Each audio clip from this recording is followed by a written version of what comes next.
Bonjour, aujourd'hui parlons d'un mécanisme des Nations Unies essentiel mais souvent méconnu par le grand public. Il s'agit de l'examen périodique universel ou encore appelé EPU. Mais d'abord, qu'est-ce que l'examen périodique universel? L'EPU est un processus mis en place par le Conseil des droits de l'homme des Nations Unies en 2008. Ce processus permet d'évaluer tous les 4 à 5 ans la situation des droits humains dans chacun des 193 États membres de l'ONU. Actuellement, c'est le seul système universel qui passe à revue les actions des États en matière de respect et de protection des droits de l'homme. Concrètement, l'EPU permet à chaque État de présenter un rapport sur les mesures qu'il prend pour améliorer la situation des droits humains sur son territoire, reconnaître les défis qu'il rencontre en la matière et aussi recevoir des recommandations venant des autres États. L'objectif de ce processus est d'encourager les États à faire mieux en matière de droits de l'homme. Sur quoi se base cet examen?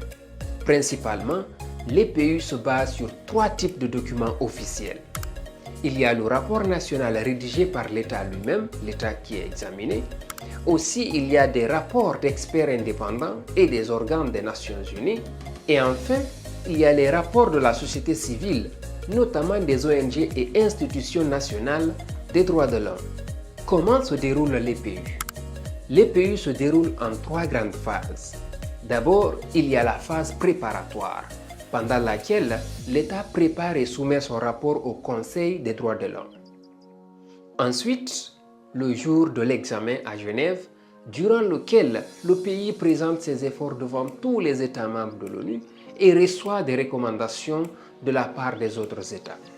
Enfin, la phase de suivi, durant laquelle l'État s'engage à mettre en œuvre certaines recommandations et prépare le terrain pour son prochain examen. Pour terminer, retenez que l'EPU, c'est bien plus qu'un simple examen des États. C'est un mécanisme pour faire avancer les droits humains, encourager les réformes et renforcer la justice et la dignité pour toutes et tous.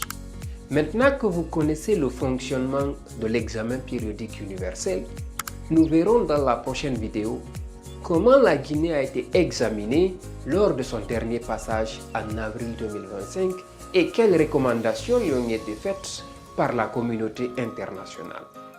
Je vous dis merci et à très bientôt.